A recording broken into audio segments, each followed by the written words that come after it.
அகிலமெங்கும் உள்ள தமிழ் நேயர்கள் அனைவருக்கும் பரம்பரை ஜோதிடர் உங்கள் மனோ பாலாஜியின் அன்பான வணக்கம். மீனராசியில் பிறந்த அன்பர்களுக்கு சுக்கிர பகவானின் பெயர்ச்சி இந்த ஜூன் மாதம் 8ஆம் தேதி உங்களுடைய ராசிக்கு 4ஆம் இடத்திலிருந்து 5ஆம் இடத்திற்கு பயிற்சி ஆகிறாருங்க.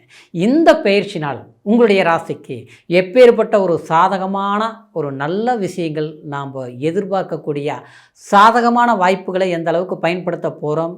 இந்த சுக்கிர பகவான் நமக்கு என சுகத்தை கொடுக்கக்கூடியவரும் சுக்கிர பகவான் தான், கலஸ்தர யோகத்தை கொடுக்கக்கூடியதும் சுக்கிர பகவான் தான். அது மட்டும் இல்லை, மன மகிழ்ச்சி, குடும்ப வாழ்க்கை சந்தோஷம்ங்கிற ஸ்தான பலத்தை கொடுக்கக்கூடியவரும் சுக்கிர பகவான் தான். அப்பேற்பட்ட சுக்கிர பகவானால் தான் மீனராசி அன்பர்கள் ஒரு சுகத்தையும் சந்தோஷத்தையும் ஏற்படுத்தக்கூடிய காலம் எவ்வளோ சாதகமாக இருக்க போகுது அப்படிங்கிறத பற்றி இந்த பதிவில் இப்போ நம்ம தெளிவாக பார்க்க போகிறோமுங்க. ஃபஸ்ட் டைம் பார்க்குறவங்களா இருந்தீங்கன்னா சப்ஸ்கிரைப் பண்ணி பெல் பட்டன் அழுத்தி ஆல் ஆப்ஷன் கொடுத்து ஆதரவு கொடுங்க. மீனம் குரு பகவானுடைய அதிபதி ராசி கொண்டவங்க. மீன ராசிக்காரர் மட்டும் பார்த்தோம்னா அப்படியே மீன் மாதிரிம்பாங்க. காரணம் என்னென்னா, அதாவது எல்லா விஷயங்களையும் நீங்கள் தெரிஞ்சு வச்சுருப்பீங்க. எல்லாத்த விட அன்பான குணம் கொண்டவங்க மீனராசிக்காரர். பார்க்குறதுக்கு முகம் எப்படி வேணாலும் இருக்கலாம், கம்பீரமாக இருக்கலாம், கோபக்காரர் மாதிரி கூட தெரியலாம். ஆனால் எப்படி இருந்தாலும் குழந்தையான ஒரு குணம் கொண்டவங்க தான் இந்த மீனராசிக்காரங்க.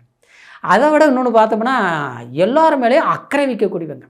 இந்த சமூகத்து மேலே ரொம்ப அக்கறை இருக்கும். யார் எப்படி போனால் என்ன, நம்ம பக்கத்து வீதி தானே, இல்லை பக்கத்து ஊர் தானே, யார் மனிதன் யாராக இருந்தாலும் சரி அவங்க நல்லா இருக்கணும்னு நினைக்கக்கூடிய ஒரு நல்ல உள்ளம் கொண்டவங்க எனக்கு குரு பகவான் அருளை பெற்ற ராசி.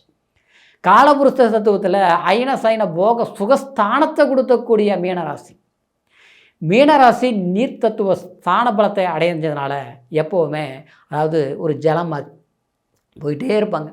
எங்கேனா அங்கே போகலாம், இங்கே போகலாம், எதை வேணாலும் சாதிக்கலாம், நம்மளால் எல்லாமே முடியும் அப்படின்ட்டு போராடி ஒரு வெற்றி அடையக்கூடிய ஒரு ராசியானவங்க. ஆனால் இப்போ பார்த்தோம்னா உங்களுக்கு சனி ஜென்மத்தில் இருக்கிறதுனாலையும் 12ஆம் இடத்துல ராகு இருந்ததுனாலையும் அது மட்டும் கிடையாது, அதாவது 6ஆம் இடத்துல கேது, இதெல்லாமே ஒரு வருடக்கோள்களுடைய தன்மை சமீப காலமாக உங்களை ரொம்ப கஷ்டப்படுத்தின மாதிரி தான் ஆச்சுங்களா. நீங்கள் எவ்வளோ வேகம் எடுத்தாலும் அந்த வேகம் அப்படியே முடக்கி வச்சிடும். ஃபாஸ்ட்டாக போயிட்டுருப்பீங்க, அப்புறம் பார்த்தா ஒரு பிரேக் ஆயிரும். சரிங்களா. இதெல்லாமே உங்களுக்கு தன்னை மீறி சில அதாவது ஒரு பிரேக் அந்த மாதிரிலாம் உங்களுக்கு சமீப காலமாக நடந்துகிட்டு இருந்தது. ஆனால் எப்போவுமே அந்த ஜென்மத்தில் சனியோ இருக்கும்போது கண்டிப்பாக நமக்கு ஒரு முடக்கங்கிறது மட்டும் இல்லை, நம்மளுடைய உற்சாகத்தை தடுக்கக்கூடியது யாராவது ரூபத்தில் சில பாதிப்புகள் உண்டாக்கி அதனால் பணக்கஷ்டமோ மனக்கஷ்டமோ பொருளாதார இழப்போ இது எல்லாமே நீங்கள் சந்திச்சிருப்பீங்க. சிலருக்கெல்லாம் பார்த்தோம்னா வாழ்க்கை ரீதியில் பங்கப்பட்டிருப்பீங்க. வாழ்க்கை ரீதியில் பங்க அன்பானவங்க புரிஞ்சு, அதாவது நம்மளை நாம் தான் உயிர்னு நினச்சி வாழ்ந்தவங்க இன்றைக்கி பார்த்தோம்னா சம்மந்தமே இல்லாமல் நம்மளை வெறுப்பாங்க, காரணமே இல்லாமல் கஷ்டப்படுத்துவாங்க. அதனால் இப்படி இருந்தவங்க எப்படியாப்பா இப்படி மாறினாங்க என்னன்னே தெரியலையே. நாம் ஒரு தப்பு பண்ணிவிட்டு அதை நம்ம பரவாயில்ல, ரைட்டு, ஓகே, அதனால தான் இந்த பிரச்சனையை நம்ம எடுத்துக்கலாம். ஆனால் சம்மந்தமே இல்லாமல் காரணமே இல்லாமல் இன்றைக்கி விலகி நின்று நம்மளுடைய அடுத்தவங்கக்கிட்ட கொடுக்கக்கூடிய ஒரு முக்கியத்துவம் நமக்கு இல்லாத அளவுக்கு பண்ணி வச்சுருப்பாங்க. இதனால் படுத்த நிம்மதி இல்லை, எதோ நினச்சாலும் பிடிக்கணுங்கிற அளவில் நம்ம எல்லாம் வெறுக்கக்கூடிய ஒரு சூழ்நிலை உருவாகிருக்கு ஆச்சுங்களா. இது இந்த விஷயம் மட்டும் இல்லைங்க, ஒரு வேலையிலேயே கூட நம்ம அக்கறை எடுத்துகிட்டு இருக்கிறோம், கவனத்தை செலுத்துகிறோம், சமூகத்து மேலே அக்கறை இருக்கிறோம், ஒரு கோயில் சம்மந்தப்பட்ட வேலையை நம்ம செய்துட்டு இருக்கிறோம் ஆச்சுங்களா. ஒரு சொந்த பந்தம் ஒரு நல்ல விசேஷம்னா நம்ம 4 பேருக்கு மத்தியில் போய் நம்ம நின்று அது இல்லாமல் நம்ம பொறுப்பை எடுத்து தலைமையாக எடுத்து செய்துட்டு இருக்கிறோம். ஆனால் அந்த இடத்துல நமக்கு ஒரு அசிங்கப்படுத்தின நமக்கு என்ன ஆகும், சரிங்களா, கஷ்டப்படுத்தினா என்ன ஆகும். ஆனால் இந்த மாதிரி அதாவது சில சங்கடங்களை அனுபவிச்சிருப்பீங்க. ஆனால் இந்த நேரத்துக்கு நமக்கு இந்த சுக்கிரன் கரெக்டாக 5ஆம் பாவத்தில் உட்காந்துட்டார். அந்த 5ஆம் பாவங்கிறது பூர்வ புண்ணிய புத்திரஸ்தானம், சரிங்களா, குலதெய்வ அம்சமான ஸ்தானம். அந்த இடத்துல ஆல்ரெடி குரு பகவான் உச்ச பலத்தோட கம்பீரமாக போய் உட்காந்துருக்கிறார், முழு சுபகிரகம் உங்கள் ராசிநாதன். அதே இடத்துல போய் சுக்கிரனும் உட்காந்துட்டார். இணைவு ஒன்றும் தப்பு இல்லை, அதெல்லாம் பார்த்துக்க வேண்டாம், குறையில்லை, சரிங்களா. ஒரு முழு சுபர் ஒரு சுபரோடு இணைகிறது சிறப்பு தான். அவங்க 2 பேரும் சேர்ந்து எங்கே பார்க்குறாங்க, இந்த சுக்கிர பகவான் கரெக்டாக 11ஆம் இடம் லாபஸ்தானத்தை பார்க்குறாரு. அப்போது இந்த இடத்துல என்னென்னா குலதெய்வத்துடைய அருள்நாள் நமக்கு தனத்தை கொடுக்கும். சரிங்களா? புத்திர பாகிய யோகத்தை கொடுக்கும், குழந்தை பாகிய யோகத்தை கொடுக்கும். இன்னொன்று, அந்த குழந்தைங்கள்னால நமக்கு நன்மைகள் உண்டாகும். சரிங்களா? அப்புறம் பூர்வீகம் அதே தானே. அப்போ பூர்வ புண்ணியம், சொத்து, ஆஸ்தி இல்லையா அந்த பூர்வீக சம்மந்தப்பட்ட பந்துக்கள்னால் உறவு ரீதியில் சில நன்மைகள், தேசம் விட்டு தேசம் இருக்கிறோம், இல்லை நம்மளை விட்டு இன்னொருத்தர் சம்மந்தம் இல்லாத இடத்துல இருக்கிறாங்க, ஆனால் பார்த்தோம்னா அவங்களால ஒரு நன்மைகள் ஆச்சுங்களா. இது முன்னோர்கள் செய்த ஒரு நன்மைகள். இந்த நேரத்தில் அது ஏதோ ஒரு ரூபம்னு வச்சுக்கோங்களேன். ஒரு அதிர்ஷ்டத்தினால் வரலாம், ஒரு உத்தியோகத்தினால் வரலாம், இல்லையா ஒரு கணவன் மனைவி சந்தோஷம் அப்படிங்கன்னா ஒரு திருமண யோகத்தினால் வரலாம், இல்லையா நமக்கு ஏற்கனவே பிரச்சனைப்பட்டு பங்கப்பட்டு அடுத்த ஒரு வாழ்க்கை எதிர்பார்த்துட்டு இருக்கிறோம், அந்த வாழ்க்கை சம்மந்தப்பட்ட ரீதியில் நமக்கு ஒரு நல்ல மன வாழ்க்கை அமைஞ்சதுங்கிற ஒரு மகிழ்ச்சியை கொடுக்கலாம். சரிங்களா? இப்படி பல விஷயங்கள் நமக்கு எது இல்லையோ அது கிடைக்கும். சரிங்களா? எதனால் நம்ம வார்த்தைப்பட்டு வேதனைப்படுறோமோ அது சரியாகும். சிலருக்கு பார்த்தோம்னா ஒரு மருத்துவ செலவு நல்லா இருந்தோமுங்க, திடீர்னு பார்த்தா வண்டி வாகனத்தில் ஒரு பிரச்சனையாச்சு, அன்னையிலிருந்து வைத்தியம் மருந்து மாத்திரை சாப்பிட்டுட்டே இருக்கிறேன், சரியாகவே ஆக மாட்டேங்குது. எந்த ஹாஸ்பிட்டலுக்கு போனாலும் ஹாஸ்பிட்டலில் தான் மாத்திரை தான் மாறுது, ஆனால் நமக்கு அது குணமான வார்டு இல்லை அப்படின்னு நினச்சிடலாங்க. ரொம்ப ட்ரீட்மெண்ட் எடுத்து ஓஞ்சி போயிருப்பேங்க, இருந்த பணம் தான் செலவாகி போச்சு, ஒன்றுமே இதாக மாட்டேங்குது, படுத்தா சரியாக தூக்கம் வர மாட்டேங்குது, ஒரு 2 நாள் நல்லா இருக்குது, 3ஆவது நாள் பார்த்தோம்னா அப்படியே உடம்பு அடித்து போட்ட மாதிரி இருக்குது.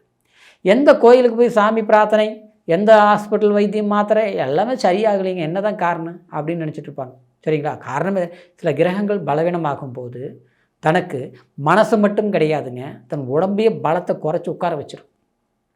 சம்மந்தம் இல்லாதவங்க ஒரு பிரச்சனையை ஏற்படுத்துவாங்க, அந்த ஒரு வார்த்தை சொல்லுவாங்க, அந்த வார்த்தையே நம்மளை பலவீனமாக்கிடும், மனசை அப்படியே உடஞ்ச மாதிரி ஆகி போயிடும். நமக்கு அன்பாக ஒரு குழந்தைங்களோ இல்லை ஒரு குடும்பத்தில் இருக்கிறவங்கள நம்மளை காயப்படுத்துகிற மாதிரி ஒரு வார்த்தையை சொல்லிடுவாங்க, நம்மளை வெறுக்கிற மாதிரி விலைக்கு போயிட்டுருப்பாங்க. அவங்க மனசில் பாசம் இருக்கும், அன்பு இருக்கும், எல்லாம் இருக்குது, ஆனால் நமக்கு நேருக்கு நேர் வந்தால் பிடிக்காது. அலோங்கிற வார்த்தை அதுக்கப்புறம் அலோங்கிற சொல்லிவிட்டு அதுக்கப்புறம் பேசிகிட்டு இருப்போம் பார்த்தீங்களா, பேச பேச சங்கடமாயிரும், சண்டை வந்துடும், சம்மந்தம் இல்லாமல் உனக்கு என்ன வேண்டாம்னா எனக்கு வேண்டாம் அப்படின்ட்டு பெற்றவங்க குழந்தைங்களுக்குள்ளேயே நடக்கும், அண்ணன் தம்பிக்குள்ள நடக்கும், இல்லை கட்டினவங்களுக்குள்ளே நடக்கும். இந்த மாதிரி ஒரு சங்கடங்களை எல்லாமே உருவாக்கி இருக்கக்கூடிய அந்த வருத்தம் போக்கக்கூடிய ஒரு நேரம். சரிங்களா? அதே நேரத்தில் பணம் பொருளாதார சிக்கல்கள் மீனராசிக்காரருக்கு கண்டிப்பாக இருக்குது, கவலைப்படாதீங்க.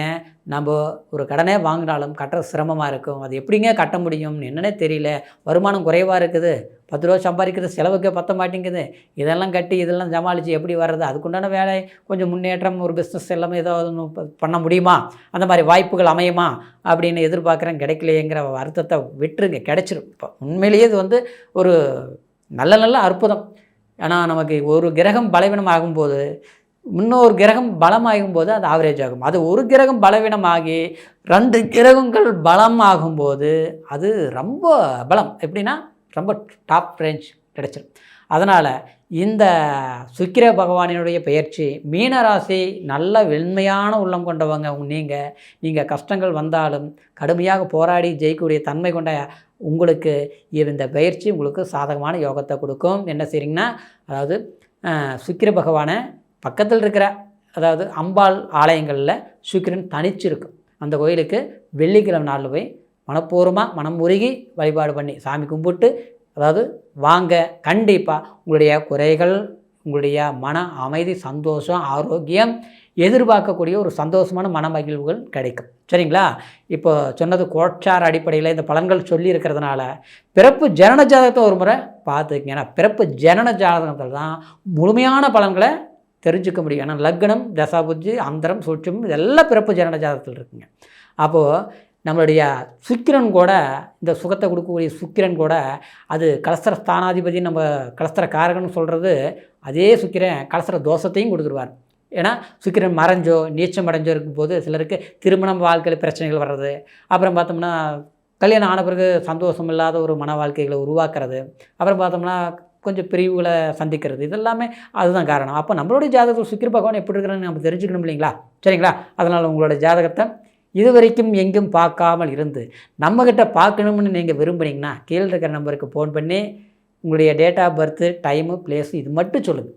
வாட்ஸ்அப்பில் கூட அனுப்புங்க. சரிங்களா? எந்த தேசத்தில் வெளிநாட்டில் இருந்தாலும் சரி ஆன்லைன் மூலிமா கூட அற்புதமான பலன்களை உங்களுக்கு சிறப்பாக சொல்லுவேன். சரிங்களா? மீண்டும் அடுத்த பதிவில் சந்திக்கும் வரைக்கும் நன்றி, வணக்கம்.